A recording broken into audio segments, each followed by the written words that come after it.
Westmoreland. I am an ISC registered level 3 immigration advisor and I'm senior immigration lawyer with GS and Immigration. Please subscribe to our YouTube channel and click on the bell icon so that you can continue to watch our extremely interesting videos about UK visa and immigration advice. Today's topic is something slightly complicated, nuanced and subtle for a change. We're going to be talking about visitors. 6-month rule, or is there a 6-month rule? Let me go back to the beginning. There are different types of visitor visa and different types of visitor leave. I'm sure you know already, you have visa nationals who need a visa to come to the UK on every single occasion, non-visa nationals who can come to the UK without a visitor visa. They can come to the UK for a visit without a visitor visa. You know this already, I'm sure. It's more complicated though because there are many different types of visitor visa. Visa to see your friends, your family, to see the sights. Very specialist types like organ donation, business visitor visa, archaeological dig visa, marriage visa, permitted paid engagement. Lots and lots of types. Large majority of visitors, they are restricted to 6 months leave in the UK. Large majority, but not quite all of them. Private healthcare visitors can come for up to 11 months potentially. Academic visitors can come for up to 12 months, but the most common basic rule, visitors must not spend more than 6 months in the UK on any one occasion. Gets more complicated sometimes though, because visitors can apply for long-term visitor visas. 2 years, 5 years, 10 years. Some people get a very false impression about this, that they think they can come to the UK as a visitor for 2 years, 5 years or 10 years. This is not the case. If you hold a long-term visitor visa, you can come and go from the UK within that period. You can't just stay here all the time. I'm sure you knew that, I'm just reminding you. Now, the question comes sometimes, perhaps two potential types of situation. Somebody holds a long-term visitor visa. How much time can they spend in the UK over that period? Another question, someone who's recently been in the UK as a visitor, can they come again soon, or can they apply to come again soon?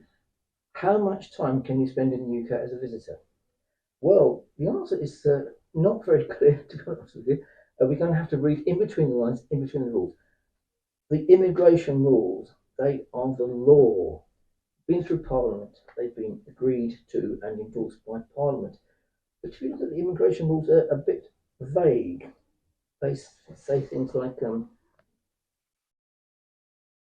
a genuine visitor, a proper person,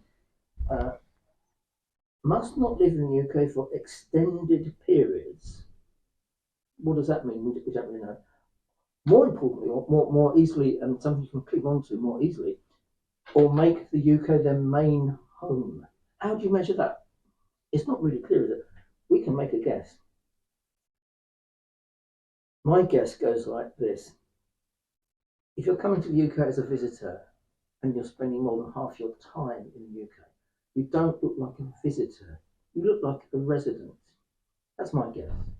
Let's say you have a friend, you like them so much, they come and visit you frequently, every week, every month, and you look over the past period and say, oh, they spent about 2/3 of their time in my house and 1/3 of the time in their house. They don't look like a visitor, do they? They look like a resident. They're probably more like a visitor when they go home. It's a bit like, that sounds funny, but Mr. Charles laughing too much. This is the way it works with countries. If you're spending the majority of your time in the UK as a visitor, you don't look like a visitor, really. Now, the rule contains these funny words which are difficult to interpret. Mustn't stay in the UK for extended periods. What does that mean? Mustn't make frequent visits. It seems to me that if you stay in the UK for less than half the time, but you're coming a couple of times every month, looks like you may be making the UK your main home or something like that. The way that the rule is worded, it's vague and difficult to understand. Extended periods is vague. Frequent visits is vague, but it could be that if someone even spends less than half their time in the UK, but they come very, very frequently, they may be on the wrong side of the wall. They may be making the UK their main home. We have to look beyond the rule. We have to look at the policy guidance. The policy guidance doesn't have legal effect. It hasn't been through Parliament, but it surely tells us a lot about how the Home Office, how the UK will make the decisions. In the policy guidance, it says if you're an entrance officer, let's say someone is trying to come to you as a visitor, maybe visa national or non-visa national, you can interrogate them, as you do. Look at their last 12 months of history. Have they spent more time in the UK or not? That could be an important factor. So let me put this to you as clearly as I can. Immigration rule does not actually say that you shouldn't spend more than half your time in the UK as a visitor. Policy guidance strongly implies that if you're doing that, you may be on the wrong side of the wall. And more than that, beyond that, if someone has come to the UK very, very, very frequently, and they spend less than half their time, they may be on the wrong side of the immigration rules as well. One thing that comes up in the policy guidance, another thing, if the visitor has registered with a GP in the UK, it looks a bit dodgy. I'm not sure that that's determinative, but I mean, I don't know of many cases, but if the visitor has registered with a GP in the UK, it looks as though they're making the UK their main home, or at least equal. Even worse, if the visitor has sent their children to school in the UK, that definitely looks very, very dodgy. So it's not just about time, there are other things, it's something to be taken in the round. Let me give you, if you're someone who wants to be a visitor or you're a visitor, let me give you straight advice. From this firm, our advice is this. Don't spend more than half your time in the UK as a visitor because it looks as though you're on the wrong side of the rule, and especially the main home rule. And secondly, most definitely don't send your children to school in the UK. That was extremely dodgy indeed. Beyond that, do not intend to spend more than half your time in the UK. If someone comes to the border and they get questioned at the border by immigration officers, as they might, could be visa national or non-visa national potentially, and you say, "Oh, I'm going to stay in the UK for so long," immigration officers can say, "Well, you spent so long already recently. You are intending to stay too long. I say that person could be refused leave to enter, and they might get sent back to where they came from on the next available flight, not to Rwanda, but somewhere else, where they came from." Mr. Shah, this is a complex topic. I'm sure you've got some interesting questions. Yes, thank you so much for talking about this today, because there's so many queries and so many not clear information is available online for clients. If you look at the law, you get confusing information. You have to go beyond the law, I would say. Exactly. First of all, I would like to ask, are visitor visa rules or visa conditions same as for visa nationals and for non-visa nationals? Should be exactly the same, but don't forget there's a different test. If you're a visa national, you're going to have to apply for a visitor visa. If you're a non-visa national, probably you don't. You can, but probably most non-visa nationals, they don't have to apply for a visitor visa. So they don't go through those tests with the application stage.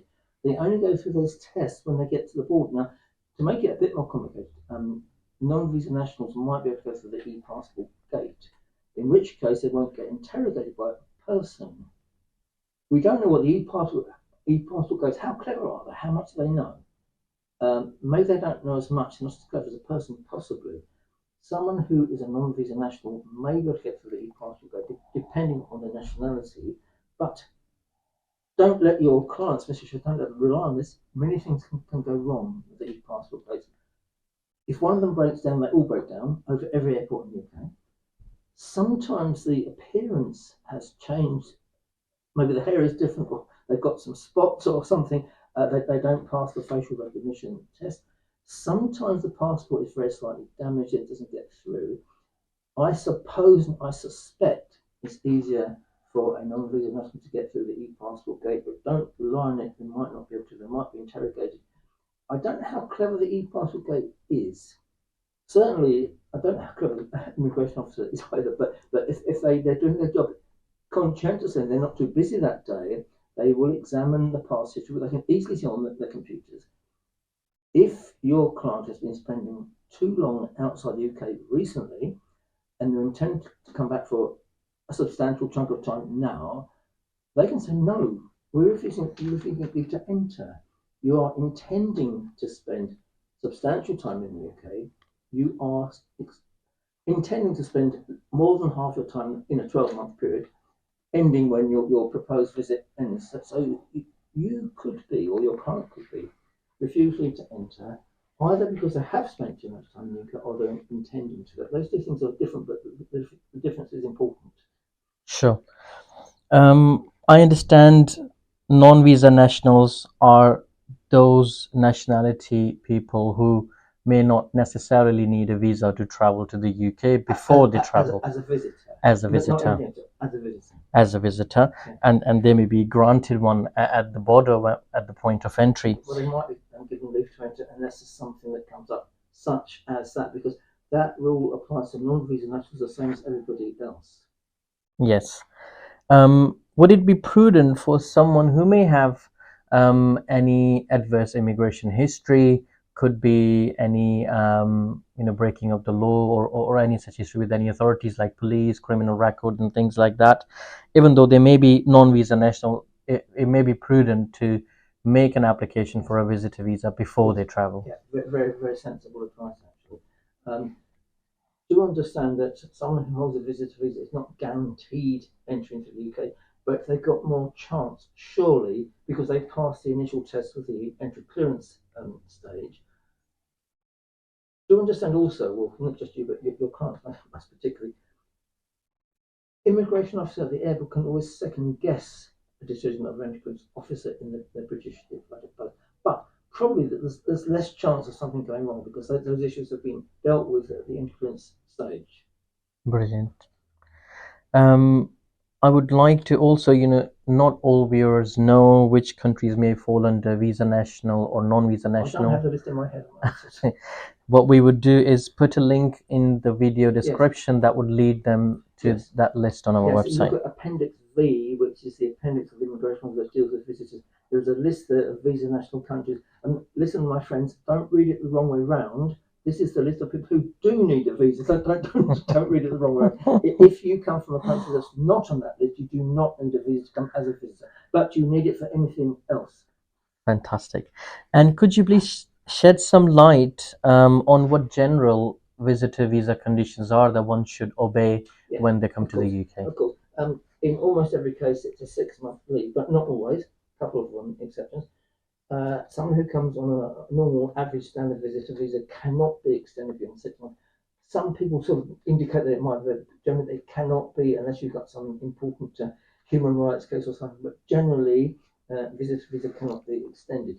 You've got to show you've got somewhere to live, or you can get somewhere to live, like you can go in a hotel or something. You can stay with your friend, you can stay with your relative. You've got to show that you have enough money to support yourself for the period that you're proposing to stay. Overarchingly important, you must show you're a genuine visitor. Like, do you really intend to go back home? Because this is what they worry about. This is a big issue in visitor visa applications from British diplomatic posts, but it could be at the border the same thing. I mean, it should be the same rules. Probably you've got more chance of getting through the border because they may be too busy to conduct a thorough check. Entry clearance officers, they've got more time, we think. But do understand the basic principle. The rules are the same. The way that they're exercised may be slightly different. Your visa application is refused. Okay, you know where you stand. You get to the border, you suddenly reveal, have you got enough money to support yourself? And you go, well, not really. It's every chance you could be refused to enter because the rules are the same. Have you got anywhere to live? I'm not sure. You can be refused to enter. The rules are exactly the same. So make sure your clients are aware that visa nationals or non-visa nationals, they have the same rules. The rules come in a different style, in a kind of way. but the rules are the same for everyone. Enough money to live on, somewhere to live, and be a genuine visitor, someone who intends to return. These questions that come up, like, have you got lots of family in your home country? Have you got a job? If you've got a big family in your home country, you've got a job, and you're taking leave from your job, it looks strong. If you haven't got any family in your home country, you've got lots of family in the UK, it looks a bit less strong. If you haven't got a job, you're unemployed or you're retired, it looks less strong. All these things can come into account. Whether they will come into account with a leave to enter application at the airport, maybe not so obvious. Certainly they will with a visa application. Might or might not, but your client should be well aware that they might. Difficult officer, not very busy that day, in a bad mood, might ask you lots of deep searching questions. You can be refused leave to enter. You can be sent back on an airliner where you came from. Wow. Okay, brilliant. Thank you so much for talking about this topic in such length. And Didn't go on too long. I think the viewers will definitely find it useful, though. Okay. Fantastic. We thank you for today's vlog, and we see you in the next It's been one. my pleasure. See you next time.